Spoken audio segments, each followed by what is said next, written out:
తరుగు తక్కువ బంగారం ఎక్కువ BNR gold and diamonds Vijayawada Bengaluru Vizag. Hi hello నమస్తే, this is Suvarna, welcome to Suman TV. So nowadays ఏంటంటే ప్రతి ఒక్క పర్సన్కి హెల్త్ పరంగా రిలేషన్ పరంగా చాలా చాలా ఇష్యూస్ ఉన్నాయి. మెయిన్గా ఏంటంటే ప్రతి పర్సన్కి కొన్ని ఇష్యూస్ సార్ట్అవుట్ చేసుకోవడానికి ఒక్కొక్క పాత్ క్రియేట్ చేసుకున్నారు. కొంతమంది డివోషనల్గా లైఫ్ లీడ్ చేస్తున్నారు, కొంతమంది స్పిరిచువల్గా ఉన్నారు. చాలామంది ఏంటంటే సమస్య వచ్చిన వెంటనే టెన్షన్ పడిపోతూ ఉంటారు. కానీ కొంతమంది మాత్రం కోచ్‌ని అప్రోచ్ అవుతూ ఉన్నారు. లైఫ్ కోచ్‌లు ఉంటూ ఉన్నారు. స్పిరిచువల్ కోచ్‌లు ఉన్నారు. సో, ఇప్పుడు రైట్ నాతో పాటు స్టూడియోలో ఉన్నారు ఒక స్పెషల్ పర్సన్. ప్రతి ఒక్కరికి డబ్బనేది చాలా అవసరం. కానీ చాలామంది ఏంటంటే లైఫ్ లీడ్ చేసేటప్పుడు ఈ కష్టాలున్నాయి, ఆ కష్టాలున్నాయి, సెటిల్ కాలేకపోతున్నాం, మనీ సంపాదించాలనుకుంటున్నాం బట్ ఎర్న్ చేయలేకపోతున్నాం, కష్టాల్లోనే ఉండిపోతున్నాం, సక్సెస్ బాటలో లేకపోతున్నాం అని చెప్తూ ఉంటారు. ఇలాంటివి ఎందుకు జరుగుతున్నాయి? వీటన్నిటి గురించి మనతో డిస్కస్ చేయడానికి ప్రముఖ లైఫ్ కోచ్ సౌమ్య రాజేష్ గారు ఉన్నారు. ఆవిడతో మాట్లాడదాం. హాయ్ సౌమ్యజీ. హాయ్ సువర్ణ గారు. Yeah, first of all good to see you after long time. Same here. Yeah, ఒక్కొక్కసారి అనిపిస్తూ ఉంటుంది మీరేంటంటే వెరీ పాజిటివ్గా ఉంటారు. మనం అంటూ ఉంటాం ఎక్కడికన్నా ఒక ప్లేస్కి వెళ్ళినప్పుడు, ఎవరన్నా ఒక పర్సన్ని మెట్ చేసినప్పుడు, మిమ్మల్ని కలిస్తే చాలా పాజిటివ్ వైబ్ అనిపించింది అని చెప్తూ ఉంటాం, ఎక్స్ప్రెస్ చేస్తూ ఉంటాం. నవేడేస్ ఇలాంటి పర్సన్స్ కావాలనిపిస్తుంది హెల్త్కి కానీ what ever it may be, ఒక రిలేషన్ స్టార్ట్ అవ్వడానికి. సో ఒక పర్సన్ పాజిటివ్ వైబ్ క్రియేట్ చేయడానికి చాలా కష్టపడాల్సి వస్తుంది నవేడేస్. ఒక లైఫ్ కోచ్గా మీరేం చెప్తారు? అసలు ఇది నిజంగా బిలీవ్ చేస్తారా లేదా? నేను 1000% బిలీవ్ చేస్తానండి being a life coach. And anything మీరు అన్నట్టు మన మైండ్ సెట్ కానీ, మన మనస్థితి కానీ, మన చుట్టూ ఉన్న ఎనర్జీ మారుతూ ఉంటుంది. అది ఎప్పుడు మారుతూ ఉంటుందంటే మనం దేన్ని చూస్తున్నాం, దేన్ని వింటున్నాం, ఎవరితో మనము వెళ్తూ ఉన్నాము, వీటిని బట్టి మన ఆలోచనలు, మన ఎనర్జీ అనేది బిల్డ్ అవుతూ వస్తుంది. మీరు ఫర్ ఎగ్జాంపుల్ పేదవాళ్ళతో తిరిగారనుకోండి, మీకు ఆ ఎనర్జీ అనేది యు విల్ సీ. తర్వాత మనము ఒక స్టేజ్కి వచ్చాక జాబ్స్ చేస్తూ ఉంటాం, ఫ్రెండ్స్ ఉంటారు. మన ఫ్రెండ్స్ ఎవరైతే ఉంటారో, మన చుట్టూ మనుషులు ఎవరైతే ఉంటారో, మన ఎనర్జీ అలానే ఉంటుంది, మన థాట్ ప్రాసెస్ అలానే ఉంటుంది. ఫర్ ఎగ్జాంపుల్ మన ఏజ్ వాళ్ళు, మన ఫీల్డ్లో ఉన్న వాళ్ళు ఏం చేస్తున్నారో మీరు దాన్నే కంపీట్ చేయడానికి చూస్తూ ఉంటారు. సో అదే మన ఎనర్జీని క్రియేట్ చేస్తుంది. సో ప్రతిరోజు మనము ఎవరితో ఉంటున్నాం, ఏం వింటున్నాం, ఏం చేస్తున్నాం, మన హ్యాబిట్స్, ప్రతిరోజు సరదాగా మాట్లాడే మన మాటలు మన ఎనర్జీ, మన థాట్ ప్రాసెస్ని తీసుకొని వస్తుంది. ఓకే, అంటే ఇప్పుడు పాజిటివ్ పీపుల్తోనే ఫ్రెండ్షిప్ చేయాలి, పాజిటివ్ వాతావరణంలో తిరగాలి అని డాక్టర్సే చెప్తున్నారు. ఒక యోగా కోచ్ దగ్గర నుంచి లైఫ్ కోచ్, డాక్టర్స్ కూడా అది కంపల్సరీ అని చెప్తున్నారు. అంటే అలాంటి అంటే ఒక నెగిటివ్ ఆరాలో మనం బ్రతుకుతున్నామని భయం వేస్తూ ఉంది. తప్పకుండా, ఖచ్చితంగా నేను వాటితో ఏకీభవిస్తాను. ఎందుకంటే మనము ఈ మధ్యకాలంలో మనకు సోషల్ మీడియా అనేది చాలా అందుబాటులో ఉందండి. ఇంతకుముందు అంత ఇన్ఫర్మేషన్, అంత టెక్నాలజీ లేకపోవడం వల్ల మనం ఎక్కువగా స్పెండ్ చేసేవాళ్ళం, బుక్కులు చదివేవాళ్ళం, ఏదైనా ఎక్కువగా యాక్టివిటీస్ చేసేవాళ్ళం. బట్ ఇప్పుడు ఏంటంటే మనకు అన్నీ ఒక మొబైల్ ద్వారా వచ్చేస్తుంది, ఒక యాప్ ద్వారా అన్నీ వచ్చేస్తాయి. ఇన్స్టెంట్ గ్రాటిఫికేషన్ అంటాం మనం. వీటికి చాలా అలవాటు పడిపోయాం. మీరు ఇప్పుడు ఒక 5 minutes టైం దొరికితే మీరైనా షూట్ అయిపోయినాక ఏం చేస్తారు? ఇన్స్టాగ్రామ్లో స్క్రోల్ చేస్తారు, రైట్? Instant gratification. సో మన ఎనర్జీ అనేది రోజు రోజుకి మనము చాలా లేజీగాను, బద్ధకంగాను చేసేసుకుంటున్నాం. అదే మీరు ఒక సక్సెస్ఫుల్ పర్సన్స్ని తీసుకోండి. ఎందుకు ఎప్పుడు సక్సెస్ఫుల్ పీపుల్నే తీసుకోవాలి అంటే వాళ్ళకు ఒక రొటీన్ ఉంటుంది. వాళ్ళు మనలాగా కూర్చొని ఇన్స్టా రోల్ చేసి మన ఎనర్జీని డ్రైన్ చేసుకోరు. వాళ్ళ ఆలోచన తీరు, వాళ్ళ థాట్ ప్రాసెస్, వాళ్ళదంతా కూడా చాలా స్కెడ్యూల్డ్గా, ఒక డిసిప్లిన్డ్గా ఉంటుంది. సో అందుకోసమే మనం ఎప్పుడు ఎక్కువగా మన ఎనర్జీని ఎక్కడ స్పెండ్ చేస్తున్నాం, ఎవరితో స్పెండ్ చేస్తున్నాం, ఎలాంటి ఇన్ఫర్మేషన్ మన మొబైల్ ద్వారా కానీ, మీడియా ద్వారా కానీ తీసుకుంటున్నాం అనేది చాలా మ్యాటర్స్. దానివల్ల మన యొక్క ఎనర్జీ అనేది ఎఫెక్ట్ అవుతుంది. ఫర్ ఎగ్జాంపుల్ మీరు ఒకవేళ ఏదైనా పార్టీకి వెళ్ళారనుకోండి, you will feel very high energy, happy vibes అంటాం. అదే మీరు ఏదైనా షూట్కి వెళ్తూ ఉంటారు, చాలా ప్లేసెస్కి వెళ్తూ ఉంటారు, ఏదైనా నెగిటివ్ ఇన్సిడెంట్, ఏదైనా చావుకి వెళ్ళారనుకోండి, ఎలా ఉంటుంది? మీకు అక్కడికి వెళ్ళొచ్చిన తర్వాత మీ ఎనర్జీ కూడా కొంచెం డ్రైన్ అయి ఉంటుంది. మీకు వాళ్ళు రిలేటివ్ అయినా కాకపోయినా నెగిటివ్ ఎనర్జీ, బాధ అనేది ఉంటుంది. ఎందుకంటే చుట్టూ ఉన్న వాళ్ళందరూ లో ఎనర్జీలో ఉన్నారు కాబట్టి మన బాడీ ఆ ఆరాని, ఆ ఎనర్జీని అట్రాక్ట్ చేసుకుంటుంది. అందుకోసమే ప్రతిరోజు మనం బిల్డ్ చేసే అలవాట్లు, మాటలు, బుక్కులు, చూసే ఇన్‌స్టాగ్రామ్ రీల్ అయినా సరే మనల్ని ఎక్కువగా మోటివేట్ చేసేలాగా, పాజిటివ్ చేసేలాగా ఉండాలి. అప్పుడే మన ఎనర్జీ హై ఉండి హ్యాపీగా ఉండగలుగుతాం.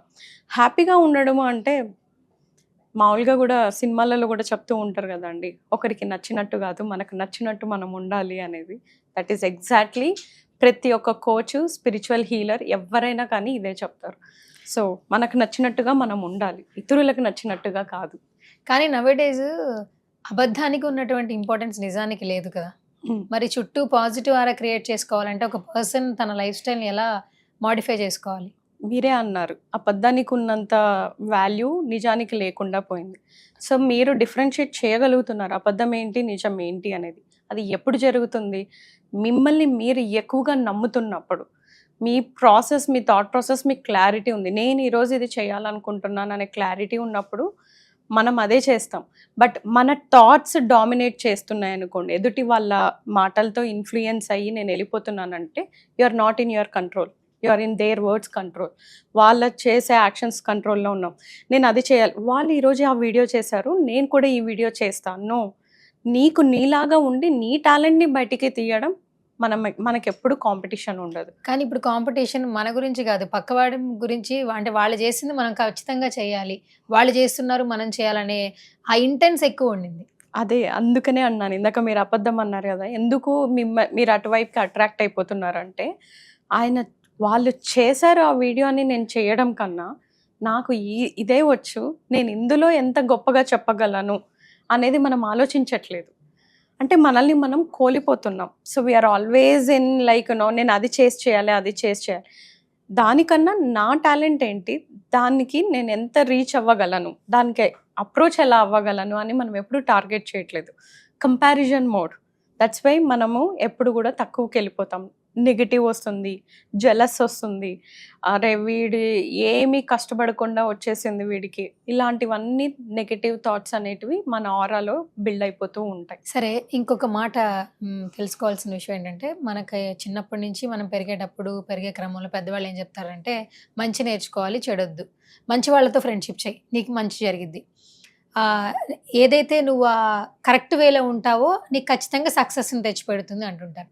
ఇప్పుడు చూస్తే మనం గాసిప్స్‌కి ఇస్తున్నటువంటి ఇంపార్టెన్స్ ఒక క్వాలిటీకి, ఒక పాజిటివ్ పర్సన్‌కి ఇంపార్టెన్స్ ఇవ్వట్ల. మంచోడు ఇంకా మంచోళ్ళనే ఉంటున్నారు. తక్కువ స్థాయిలో ఉంటున్నారు. బట్ కొంచెం మంచి లక్షణాలు లేకుండా వేరే యాక్టివిటీస్‌లో పార్టిసిపేట్ చేసేవాళ్ళు ఫినాన్షియల్‌గా ఎదుగుతున్నారు. ప్రొఫెషనల్‌గా, పర్సనల్‌గా వాళ్ళ గ్రోత్ బావుంటుంది. బట్ ఎవరైతే కొన్ని పాజిటివ్ ఆరాస్, కొన్ని పాజిటివ్ లక్షణాలు కలిగి ఉన్నవాళ్ళు అలాగే సెటిల్ లైఫ్ లీడ్ చేస్తా ఉన్నారు. ఆ భగవంతుడిని ఒక్కొక్కసారి తలుచుకుంటూ ఉంటారు. నేను చాలా మంచిగానే ఉన్నాను. బట్ నాకు మంచి జరగట్లేదంటారు.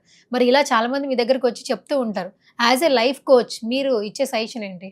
డెఫినెట్లీ అండి. ఇది అంటే మన ఇద్దరికే గాదు. నాకు తెలిసి ప్రపంచంలో ఆల్మోస్ట్ 90% పీపుల్‌కి సేమ్ ఫీలింగ్ ఉంటుంది. అంటే నేను ఇంత మంచిగుంటున్నాను. నేను న్యాయంగా, ధర్మంగా, నీతి, నిజాయితీగా అన్నీ ఉన్నా గూడా నేనెప్పుడూ ఇలానే ఫీల్ అవుతూ ఉన్నాను. కానీ వాళ్ళు మాత్రం అంటే సరైన మార్గంలో వెళ్ళకుండా కూడా they are achieving success, fame అనేది ఉంది. మనము ఎప్పుడు కూడా కంపేర్ చేసుకుంటున్నాం. కానీ ఒక దాంట్లోనే కంపేర్ చేసుకుంటున్నాం. వాళ్ళు ఎదుగుతున్నారు. But how much happiness they are having? How much work life balance they are having? How much quality life you are having? ఇప్పుడు మంచిగా ఉండి నేను ఈ లైఫ్‌ని లీడ్ చేస్తున్నాను అన్నప్పుడు నాకు సోల్‌లో హ్యాపీనెస్ చాలా ఉంటుంది. సో, నేను చేసేది ఇప్పుడు నేనున్నానండి. ఐ యామ్ ఇన్ మై 30స్. సో, ఇప్పుడు నా ఫ్రెండ్స్ అందరూ గూడా every Fridays they go weekends వాళ్ళు చిల్ అవుతారు. పబ్‌లో చిల్ అవుతారు. నా రొటీన్ అలా ఉండదు. నేను కంపేర్ చేసుకోవట్లేదు.